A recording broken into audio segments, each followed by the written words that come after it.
Казанцы в рамках патриотической акции «Все свои» на этой неделе отправили 90 тонн гуманитарного груза. Их доставят в Лисичанск и Рубежное. Это 5 фур со стройматериалами, одеждой, лекарствами, продуктами.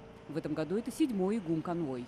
Мы получаем обратную связь как от жителей, так и вот наши водители говорят, насколько жители ждут каждый раз и радуются помощи. Мы это будем продолжать делать. Я хочу поблагодарить всех неравнодушных наших казанцев.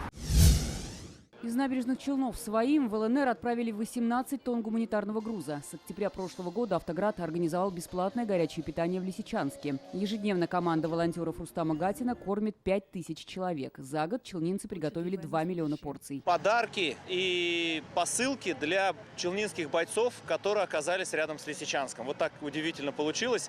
Мы недавно только узнали, что они рядом с нами, и мы сможем им их передать. Из Чистополя в зону СВО и в новые регионы отправили очередную партию гуманитарной помощи. Это окопные свечи, матрасы, переносные печи, носилки, продукты питания, средства личной гигиены. Одно из предприятий города закупило для бойцов автомобиль УАЗ.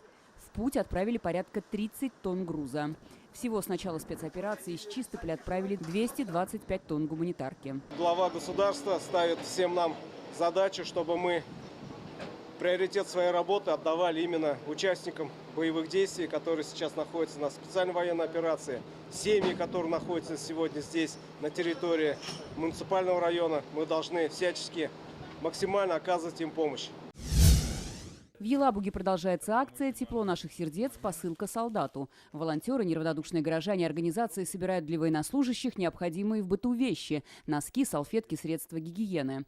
К акции присоединились школьники. Они собирают коробки и пишут письма солдатам. В этом году отправили уже более 2000 гуманитарных посылок. Школы, которые принимают участие, они вот там у себя в классах, кто-то что-то собирает, там, кто может, видимо, приносит к нам сюда. Сами помогают еще расфасовывать, то есть по коробочкам и так далее.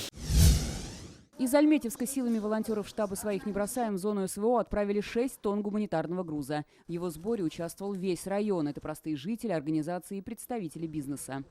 За неделю мы собрали, получается, 38 личных посылок и 5 общей гуманитарной помощи. В основном приносят из средства личной гигиены, одежду, нательное белье, спички, сухой розжиг. Помощь нашим военнослужащим может оказать любой желающий. Приемные пункты открыты в каждом городе и районе республики. Светлана Звонарева, ТНВ, Татарстан.